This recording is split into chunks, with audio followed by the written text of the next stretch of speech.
I don't keep it secret that I write books for a living, my little strangelings, and it's a bonus that there's a company out there that puts on signings for indie authors like me in haunted locations. Shout out to Anytime Author Promotions. Love you, bitches! This last July, I had the privilege to be one of their signing authors at the Committed at the Hillview Manor author signing event in Newcastle, Pennsylvania. Hillview Manor spent its early life as a poor farm before becoming a long-term care home for people, finally ending its life as a nursing home. In its lifetime, it has seen more than its fair share of death and other abuses and atrocities, but it has more than its fair share of stories of hope, laughter, and light as well.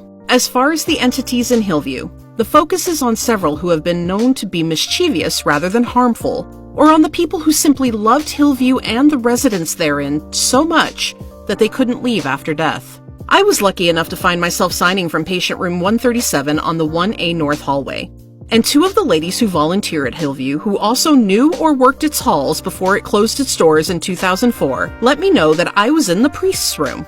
I affectionately started referring to him as Padre, and when asked the occasional question, as we chatted about him and his history at Hillview.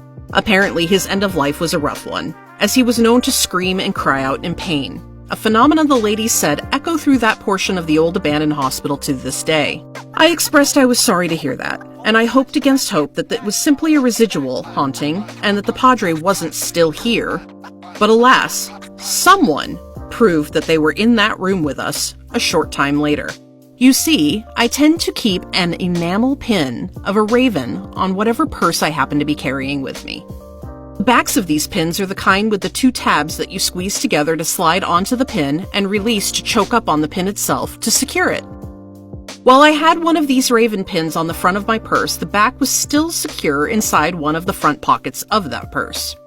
My purse was upright, and when I went to lift it, but before it could leave the bed it rested on, the pin just dropped off the front and onto the mattress as though the back had simply given way. Curious, I went to re-secure it, unzipping the pocket and fishing around inside for the back of the pin. But it was gone. I never did find the back of that pin, my little strangelings.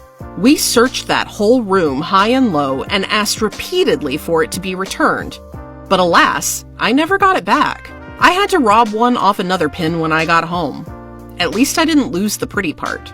So yeah, that was my experience at Hillview, and an interesting one, if low-key and not overtly spectacular in terms of the wow factor most ghost hunters and paranormal enthusiasts seek out. But for me, it was pretty profound. I hope to do a full-length episode on Hillview someday. There's plenty of ghostly lore and history to support it. But for now, this will have to do. Until next time.